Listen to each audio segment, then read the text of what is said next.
देखो बच्चों, आज मैं आप लोगों को बिहारी की व्याख्या पढ़ाऊंगी।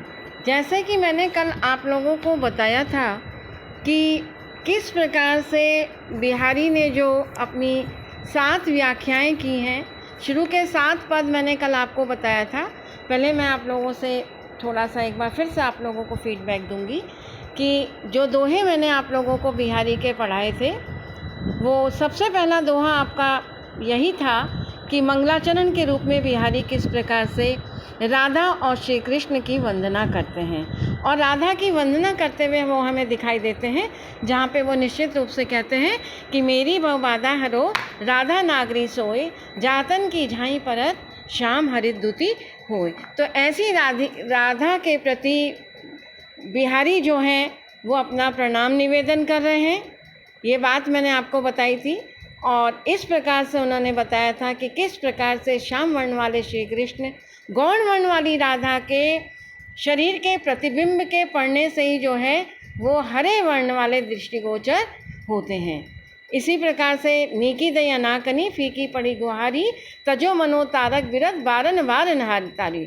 इस पे वो एक उपालंब देते हैं। ये बात मैंने आप लोगों को बता दी थी। तो इनमें से यदि कोई ऐसे दोहे हैं जो आपको दिक्कत आ रही है, मैं जब रिवीज़न आप लोगों को कराऊंगी तब मैं आपको फिर से बताऊंगी। आज आप देखिए दोहा नंबर 8। मैं आज जो आप लोगों को पढ़ाने जा रही हूँ वो है दोहा नंबर 8। देखो बेटा, जैसे कि मैंने आप लोगों को बताया था कि बिहारी जो हैं वो रीति काल के एक श्रृंगारिक कवि भी हैं। बिहारी जो हैं नायक नायिका के प्रेम की चर्चा भी करते हैं। तो निश्चित रूप से यद्यपि बिहारी ने किसी प्रकार के लक्षण ग्रंथों का निर्माण नहीं किया, लेकिन उदाहरण जो हैं वो बिहारी के काव्य में बखूबी तौर पे हमें देखने को मिलते हैं। तो देखिए, सीधे सीधे बिहारी क्या कह रहे हैं।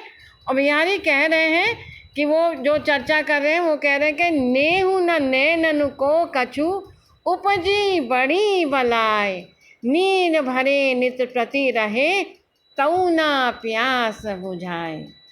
तो देखिए कि नेहु न नैननु यानी प्रेम के कारण, मतलब नायिका अपनी सखी को अपनी प्रेम की स्थिति का वर्णन करते हुए बता रही है। क्या बता रही है?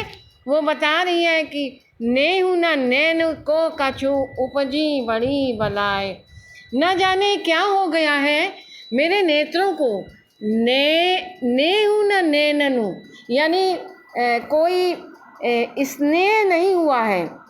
नेहु न यानी नायक के प्रति कोई स्नेह नहीं हुआ है।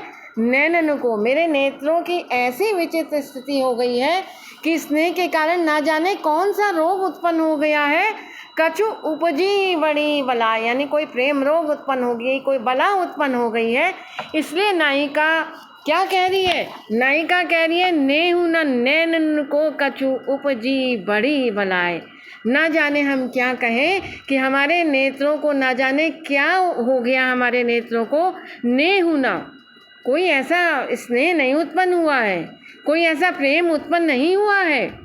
नैनन को कछु मेरे नेत्रों को ना जाने क्या हो गया है। उपजी बड़ी बलाए कोई बला उत्पन्न हो गई है। नीर भरे नित प्रति रहे तऊ ना प्यास बुझाए। देखिए कवि कितनी सुंदरता से अपनी बात को रखता है। वो क्या कह रहा है? नीर भरे नित प्रति रहे, सदैव मेरे नेत्र क्या रहते हैं? जल से भरे रहते हैं। और फिर भी मेरे जो रूप दर्शन की जो पिपासा है वो शांत नहीं होती है। तो देखो, ये बहुत बड़ी बात है कि नीर भरे नेत्र प्रति रहे। यदि नेत्रों में जल भरा रहेगा तो निश्चित रूप से फिर प्यास भी बुझ जानी चाहिए। जल के होने पर भी प्यास नहीं बुझ रही है। लेकिन यहाँ पर कौन सा अलंकार है इस दोहे में बेटा? विरोधाभास अलंकार है, विशेषोक्ति अलंकार है और अनुप्रास की छटा बहुत सुंदर रूप से हमें देखने को मिलती है। विरोधाभास अलंकार, इसको ऑक्सोमोन अलंकार भी कहते हैं। विरोधाभास अलंकार वहाँ पर होता है जहाँ पर two opposite words are used together. यानी दो विरोधी वस्तुओं का एक साथ वर्णन किया जाता है, वहाँ पर विरोधाभास अलंकार होता है। तो आप देख रहे हैं कि इस छंद में बिहारी ने ब्रज भाषा के माध्यम से नायिका की उस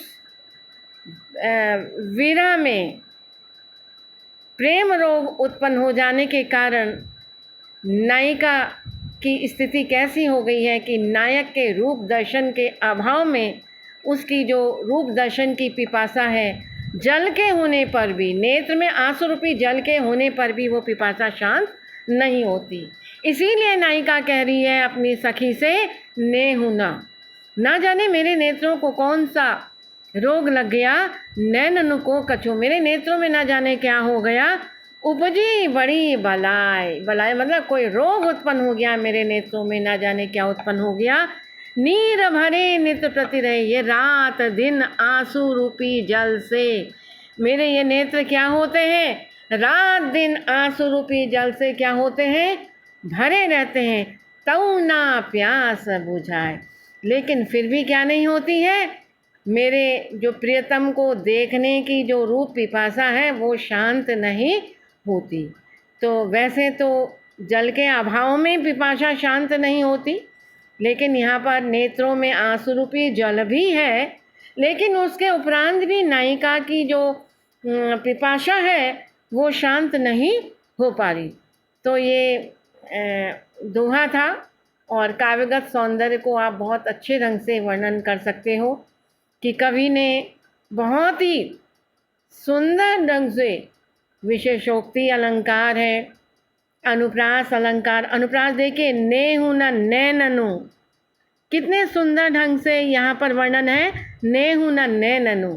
अनुप्रास वहाँ पर होता है जहाँ पर वर्ण की आवृत्ति बार बार होती है, अनेक बार होती है, इसके अलग अलग भेद भी हैं, लेकिन यहाँ पर नेहु न नैननु, नेह न नैननु, तो निश्चित रूप से अनुप्रास का बहुत सुंदर उदाहरण यहाँ पर दिया है।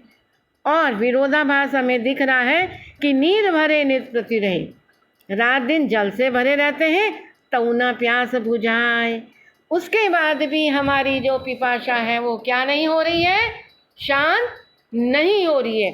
तो बहुत सुंदर ढंग से देखिए, मैंने ये दोहा नंबर 8 आप लोगों को पढ़ाया है।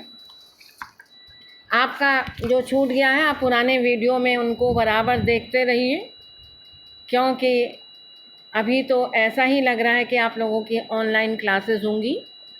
तो बीए सेकेंड ईयर के सभी विद्यार्थियों के लिए मैं व्याख्यान दे रही हूँ, और व्याख्याएं मैंने टेक्स्ट पढ़ाना आप लोगों को शुरू कर दिया है। देखिए नवा दोहा, दोहा नंबर 9, कागज पर लिखत ना बनत, कहत संदेश उलझात, कहिए सब तेरो हियो, मेरे हिय की बात। कितने सुंदर ढंग से कागज पर लिखत न बनत, कहत संदेश उलझात, ये दोनों ही अर्थ हैं कि नायिका दूती से कह रही है, नायक के लिए संदेश भेज रही है, या नायक भी दूती से कह करके नायिका के लिए अपना संदेश को भेज रहे हैं। ये दोनों ही ओर से हम अर्थ को ग्रहण कर सकते हैं। कागज पर लिखत ना बनत, क्योंकि नायक और नायिका दोनों एक दूसरे से बहुत प्रेम करते हैं, स्नेह करते हैं, लेकिन इन दोनों का वियोग हो चुका है, और वियोग होने के कारण निश्चित रूप से नायक और नायिका का जब वियोग हो गया है, तो ऐसे वियोग होने की स्थिति में क्या कह रही है दूती से नायिका, कागज पर लिखत न बनत, यानी कोई पत्र के द्वारा मैं अपने प्रेम का इजहार आपके सामने नहीं करना चाहती हूँ, क्योंकि वो मेरे से लिखते हुए नहीं बन पड़ रहा है। मैं लेखनी के माध्यम से पत्र में अपने भावों की अभिव्यक्ति करने में असमर्थवान हूँ। कहाँ था संदेश उलझात, और संदेश देने में भी सीधे सीधे मुझे वीड़ा की अनुभूति हो रही है, लज्जा की अनुभूति हो रही है कि मैं दूती से किस प्रकार अपने प्रेम के का वर्णन करूं। कई बार सबू तेरो हियो, मेरे हियो की बात। तुम तो यहाँ जा कर के सीधे सीधे नायक से कह देना सब तेरो या जो तेरे हृदय में मेरे प्रति प्रेम की भावना उत्पन्न हो रही है, मेरे हृदय की बात, मेरे हृदय में भी वही प्रेम जो है तुम्हारे प्रति उत्पन्न हो रहा है। बहुत ही सुंदर प्रेम का वर्णन यहाँ पर हमें देखने को मिल रहा है। आगे देखिए, जब जब मैं सुधि कीजिए तब तब सब सुधि जाही, आँखिन आँखिन लगी रहे आँखें लागत नाही। देखिए बिल्कुल ये प्रेम का चरम है, यानी नेत्र में नायिका प्रियतम का स्मरण करते करते उसके नेत्र से लग जाते हैं, लेकिन उसको नींद नहीं आती। जब जब वे सुधि कीजिए, जब जब वो अपने प्रियतम का, अपने स्वामी का क्या करती है, स्मरण करती है। तो बिहारी कह रहे हैं कि जब जब प्रेमिका अपने नायक का स्मरण करती है, सुमिरन करती है, कहत संदेश लजात, उसको संदेश कहने में एक लज्जा की अनुभूति होती है। कहिए सब तेरो ही हो, कह देना तू नायक से। निश्चित रूप से वो कह रहे हैं जब जब मैं सुधि कीजिए तब तब सब सुधि जाए, यानी जब जब मैं अपने प्रियतम का स्मरण करती हूँ तब तक मैं अपनी स्मृति को खो देती हूँ, यानी मैं उसी में लीन हो जाती हूँ, तल्लीन हो जाती हूँ, उसी यादों में, स्मृतियों में खो जाती हूँ। आँख न आँख नहीं लगी, और मेरे नेत्र प्रियतम के नेत्र की स्मरण में ही लग जाते हैं। आँखिन लागत नाही, लेकिन मेरे नेत्र में निद्रा नहीं आती। बड़ा अतिशयोक्तिपूर्ण वर्णन है। कौन सुने कासो कहे, सुरति बिसारी ना, बदा बदी जो लेत हैं ए बदरा बदरा। अब नायिका अपनी सखी के सामने नायक को उल्लाहना दे रही है। क्या उल्लाहना दे रही है? कौन सुने कासो कहो, अरे अपनी प्रेम की पुकार किससे कहें? इस संसार में कौन है जो मेरे प्यार की, मेरी प्रेम की पुकार को सुनेगा? सुरति बिसारी ना, ना मतलब स्वामी, बिसारी मतलब भूल गए, सुरति मतलब मेरा वह प्रेम, सुरति अच्छा प्रेम, स्वस्थ प्रेम, मेरे उस प्रेम को मेरे स्वामी क्या हो गए हैं, भूल गए हैं, विस्मृत कर चुके हैं। जब जब वो कह रही है कौन सुने कासो का, कौन सुनने वाला है, किससे मैं अपनी प्रेम की चर्चा करूं? सुरति बिसारी नहा, मेरे स्वामी मेरे उस प्रेम की बात को क्या कर चुके हैं, विस्मृत कर चुके हैं, भूल चुके हैं। बदा बदी ज्यों लेट हैं ए बदरा बदरा, बदा बदी ज्यों लेट हैं, खुल्लम खुल्ला, बदा बदी मतलब क्या है, बिल्कुल ओपन, खुल्लम खुल्ला क्या कर रहे हैं, ए बदरा बदरा, मेरे स्वामी क्या कर रहे हैं, खुल्लम खुल्ला ही क्या कर रहे हैं, लूट रहे हैं, बादलों के रूप में क्या कर रहे हैं, लूट रहे हैं। तो इस प्रकार से वो अपनी बात को यहाँ पर कह रही हैं। फिर वो कह रहे हैं बर जीते सर मैन के ऐसे देखे मैना, बर जीते सर मैन के मतलब वो नेत्रों के आगे तो ऐसा लगता है कि कामदेव के नेत्रों को भी क्या कर दिया है, जीत लिया है। नायिका के नेत्र ऐसे हैं, बर जीते सर नैन के, उसने नेत्रों की तुलना किसी से नहीं कर सकते, कामदेव के नेत्रों को भी सुंदरता में पराजित कर दिया। ऐसे देखे मैना, ऐसे सुंदर नेत्रों को हमने नहीं देखा। नायिका का वर्णन दुति कर रही है। हरिणी के नैननुते, यानी जो हरिणी है, मृगनी है, उसके नेत्रों से भी सुंदर हरिणी के ए नैन, हे स्वामी हे कृष्ण, नी के ए नैन, उसके नेत्र बहुत ही अधिक क्या हैं, सुंदर हैं। थोड़े ही गुण रीजते बिसलाई वा बानी, तुमु कान मनु भय आज काल के दानी। बहुत ही सुंदर वर्णन किया गया है। और देखिए क्या करें, थोड़े ही गुण रीजते, सीधे सीधे उल्लाना दी गई है, उपालंब दिया गया है कि वह श्री कृष्ण जो अपने भक्तों के थोड़े से ही गुणों में प्रसन्नचित हो जाते थे, आनंदित हो जाते थे, आज वो जो श्री कृष्ण हैं वो थोड़े से गुण में जो है आज रीझ नहीं रहे। उन्होंने अपने बानी मतलब स्वभाव, बिसलाई मतलब भूल गए, यानी भक्तों पर प्रसन्नचित होने का जो स्वभाव है वो श्री कृष्ण ने आज भूल गए हैं। तुम कानो मनो भय आज काल के दानी, हमें तो ऐसा लगता है कि भगवान श्री कृष्ण मानो आज तुम भी कलयुग के दानी हो गए हो, क्योंकि कलयुग का दानी बड़ा कृपण होता है, बड़ा कंजूस होता है। तो आज श्री कृष्ण भी जो हैं वो अपने भक्तों पर कृपा नहीं कर रहे हैं, इसलिए बहुत बड़ी फप्ती कस रहा है कवि बिहारी। अपने इष्ट को उलाहना दे रहा है, उपालंब दे रहा है। क्या कह रहा है? थोड़े ही गुण रीते, यानी अपने भक्तों के थोड़े से ही गुणों में जो देवता, जो भगवान, जो इष्ट श्री कृष्ण प्रसन्नचित हो जाते थे, आज वह अपने उस उदार स्वभाव को त्याग चुके हैं। ऐसा लगने लगता है मानो श्री कृष्ण आज तुम भी कलयुग के दानी हो गए हो। तो यहाँ पर बेटा सीधे सीधे उत्प्रेक्षा अलंकार है। और उत्प्रेक्षा के विषय में देखिए, मैंने आप लोगों को बताया था कि बिहारी पे मैंने आलोचनात्मक प्रश्न, बिहारी और बिहारी के काव्य में अलंकार योजना, यूट्यूब चैनल देखिए डॉक्टर हेमा देवरानी के नाम से। तो शीर्षक दिए हैं मैंने, जिस जिसका व्याख्यान दिया है वो मैं शीर्षक आपको बराबर दे रही हूँ, पीडीएफ नोट्स आपको दे रही हूँ, असाइनमेंट्स आप लोगों को दे रही हूँ।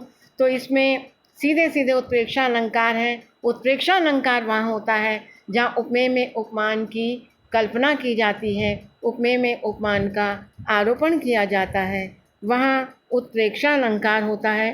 तो आज मैं ये जो 6 दोहे हैं, आज के व्याख्यान में मैंने आप लोगों को 6 दोहे पढ़ाए। अगला व्याख्यान फिर दूसरे दिन होगा जो आपको मैं पढ़ाऊँगी।